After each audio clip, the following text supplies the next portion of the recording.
Welcome friends. আমাদের 5-6-এ এরকম অঙ্কগুলো দিত না? এরকম একটা আয়তক্ষেত্র দিয়ে দিয়েছে, সে আয়তক্ষেত্রটার ক্ষেত্রফল বার করতে হবে। আমরা কি করতাম? হ্যাঁ, একদম ঠিক বলেছো, দৈর্ঘ্যকে প্রস্থ দিয়ে গুণ করে দিতাম আর ক্ষেত্রফল পেয়ে যেতাম, তাই না? তা এই ক্ষেত্রফল কি স্কেলার রাশি ছিল না ভেক্টর রাশি ছিল? একদম ঠিক বলেছো, ক্ষেত্রফলের তো কোনো দিক নাই, তাহলে ক্ষেত্রফল হচ্ছে স্কেলার রাশি। কিন্তু এই ফিজিক্সের লোকজন অদ্ভুত, এটা আবার ক্ষেত্রফলকে ভেক্টর হিসেবে ভেবে নিয়েছে। যাকে যা খুশি ভেবে নিতে পারে এরা। দেখো কীরকম করে ভেক্টর হিসেবে ভাবছে।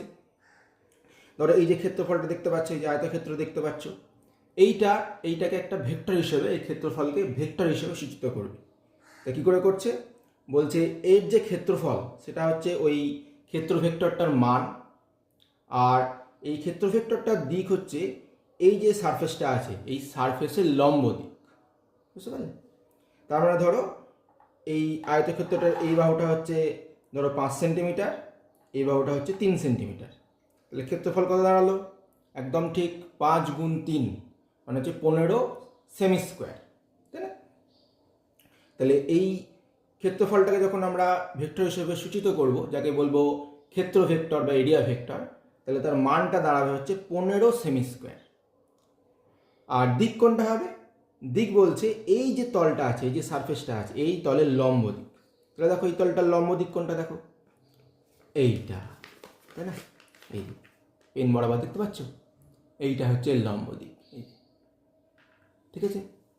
আচ্ছা, লম্ব দিক কি একটাই হতে পারে না? দেখো লম্ব দিক দুটো হতে পারে, কিন্তু দেখো এই নিচের দিকটাও তো হতে পারে, উপর দিক যেমন তুমি নিচের দিকও হতে পারে, তাই না?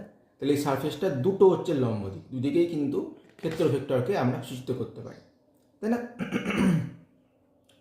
আচ্ছা, যদি ধরো তলটা এরকম সোজা না থাকে, যেরকম ব্যাকা হতো, তাহলে দেখো ক্ষেত্র ভেক্টরটাও এরকম করে ব্যাকা হয়ে যাবে, তাই না? এই তলটার সঙ্গে সবসময় লম্ব থাকবে, তুমি যেদিকেই ধরো না কেন তলটার সঙ্গে সবসময় লম্ব থাকবে। তাহলে এবার এক্স ওয়াই জেড এই অ্যাক্সিস সিস্টেমটার জন্য দেখা যাক। এটা এক্স অ্যাক্সিস, এটা ওয়াই অ্যাক্সিস, আর এটা হচ্ছে জেড অ্যাক্সিস। এরকম ওয়াই জেড তলে একটা প্লেন আছে। তাহলে এর জন্য এরিয়া ভেক্টর এ কোনটা হবে বলো দেখি। তাহলে দেখো এই তলটার লম্ব দিক হচ্ছে এইটা, তাহলে এরিয়া ভেক্টর কি লিখবো? হ্যাঁ, একদম ঠিক বলেছো, ভেক্টর এ সমান এ আই ক্যাপ। এখানে এটা হচ্ছে ভেক্টরের মান, আই ক্যাপটা কি?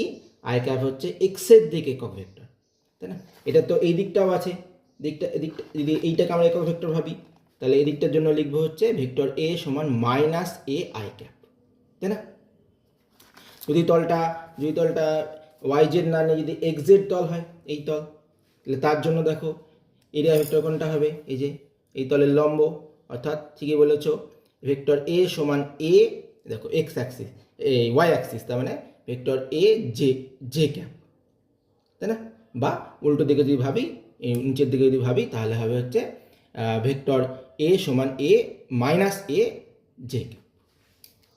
আচ্ছা, এবার ধরো আমরা এরকম প্লেন সারফেস, ওপেন সারফেস না নিয়ে এরকম ক্লোজ সারফেস নিই। আগের এই যে সারফেসটাকে বলে প্লেন সারফেস, তাই না? আর এটা হচ্ছে ক্লোজ সারফেস, আর এদিকে দেখো বদ্ধ। তো এরকম সারফেস নিলে এর জন্য এরিয়া ভেক্টর কোনটা হবে? মনে রাখবে, এগুলোর জন্য এরিয়া ভেক্টরে কিন্তু দুটো দিক হবে না, একটাই দিক হবে। সেই দিকটা কি? সেই দিকটা হচ্ছে আউটওয়ার্ড নর্মাল, অর্থাৎ বাইরের দিকে লম্ব। যেমন ধরো এই তলটার কথা ভাবো, দেখতে পাচ্ছ এই তলটা, দেখো এই তলটার লম্ব দিক দুটো, একটা এর বাইরের দিক, আবার একটা ভেতরে আছে। এটা তো দেখতে পাচ্ছেন ভেতরে আছে, কিন্তু আমরা সবসময় বাইরের দিকটাকে নেবো, অর্থাৎ এই দিকটা, তাই না? যদি এই তলটা নিই তাহলে হচ্ছে এই দিকটা, তাই না? আচ্ছা, এবার ধরো এই কার্ভ সারফেসটা নিলাম, তাহলে এই কার্ভ সারফেস যে কোনো একটা অংশ দেখে নিতে হবে আমাদের। কার্ভ সারফেস ধরো এই অংশটা, তাহলে এর এরিয়া ভেক্টর দিক হবে এইটা। যদি আমরা এই কার্ভ সারফেসের এই অংশটা নিই, তাহলে এরিয়া ভেক্টর দিক হবে এই। যে তলটা নেব তার বাইরের দিকের লম্বটা নিয়ে আমাদের ভাবতে হবে।